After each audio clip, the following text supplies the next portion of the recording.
Assalamualaikum and welcome back to FZ Channel. Dalam segmen Share Seram, pada episod kali ni aku akan ceritakan tentang kisah santau angin, yang mana santau ni terbahagi pada banyak benda juga. Santau makanan, santau angin, dan ada santau yang mana aku nak dengar santau buruk muka.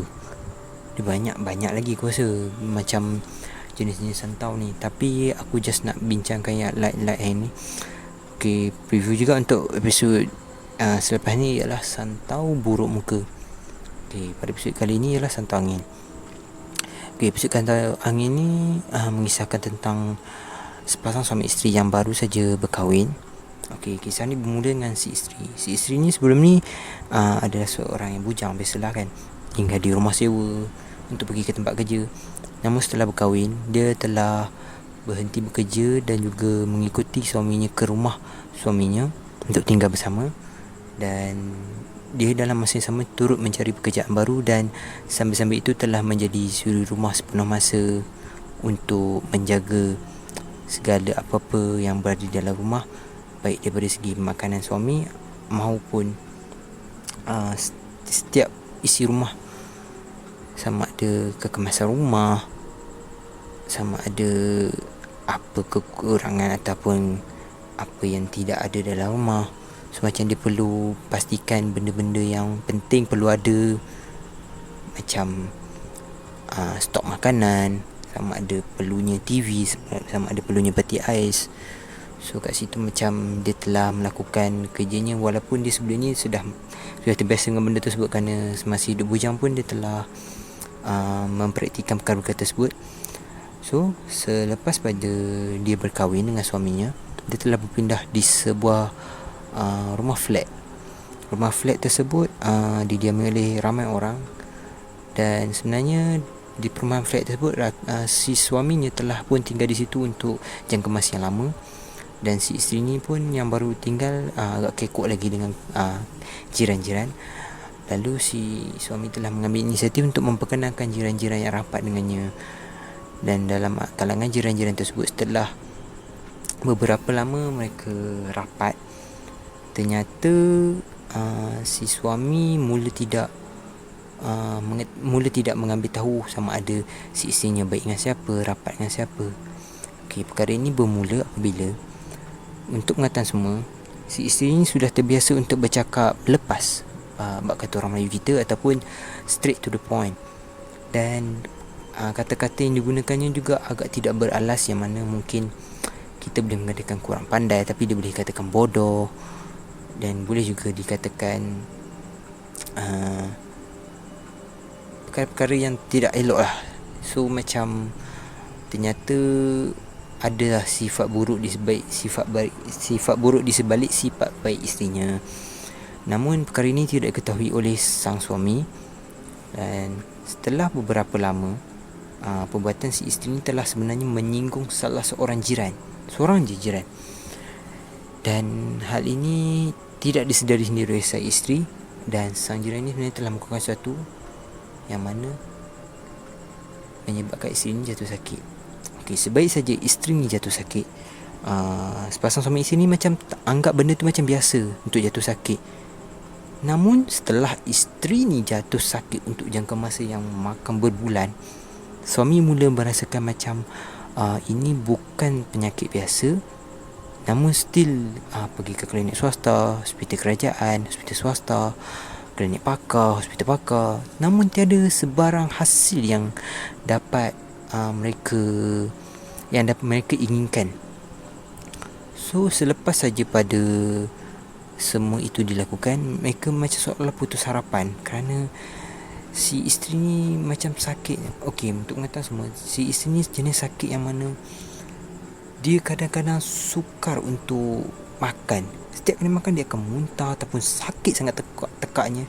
Dia merasakan seolah-olah terbakar di tengkuknya setiap kali nak menelan makanan, dan kadang dia akan muntahkan sebegitu saja. Okey, sebenarnya selepas pada kejadian tersebut, seorang jiran telah datang ke rumah sepasang suami isteri ini dan mengatakan dan memanggil suaminya untuk diajak berborak. yang mana jiran ini sebenarnya seorang lelaki mengatakan untuk suami untuk berjumpa dengan pakar perubatan Islam untuk mengobati isterinya. Setelah memikir secara mendalam, kerana sang suami dan juga si isterinya juga sebenarnya tidak berapa percaya dengan perkara-perkara mistik alam gaib ini.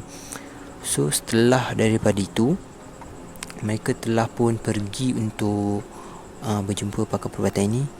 Dan sebenarnya pada kali pertama pakar perubatan tersebut hanya mengatakan, oh ini sakit biasa, tapi insyaAllah akan sihat mungkin dalam 2-3 kali lagi, ataupun mungkin sekali ni sudah sihat.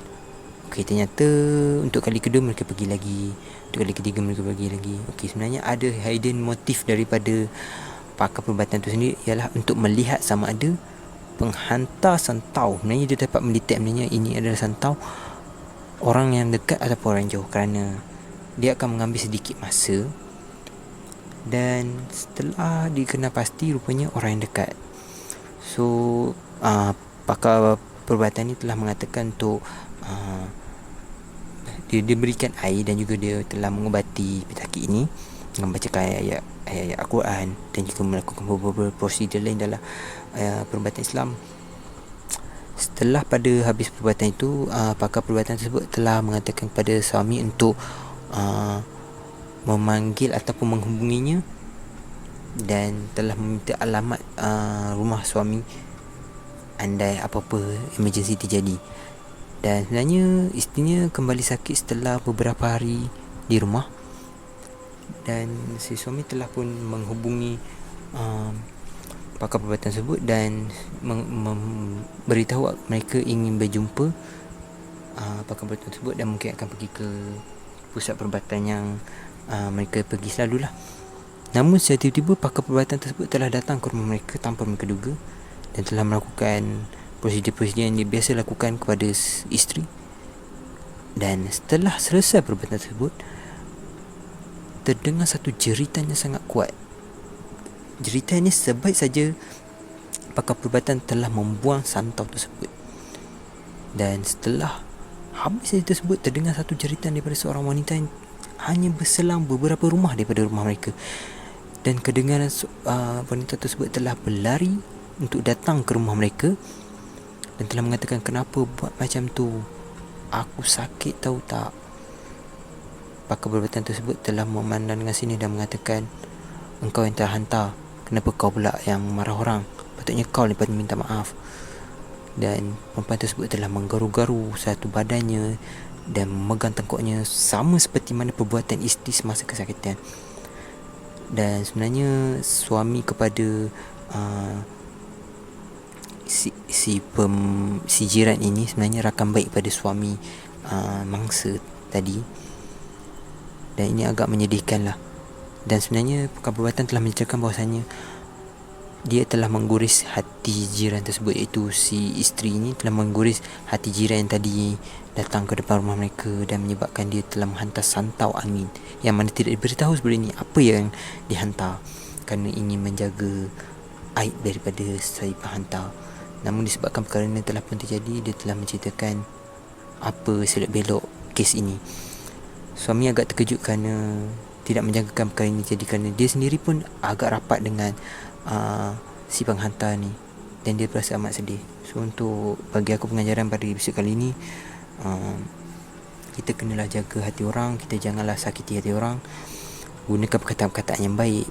Selagi kita boleh beralas, kita beralas, kerana kita tak tahu bila-bila masa orang nak benci kita. Okay, terima kasih untuk sebab menonton video aku pada kali ini, and jangan lupa untuk like, komen, share dan subscribe channel aku. Okay, jumpa lagi pada episod akan datang. Assalamualaikum. Bye-bye.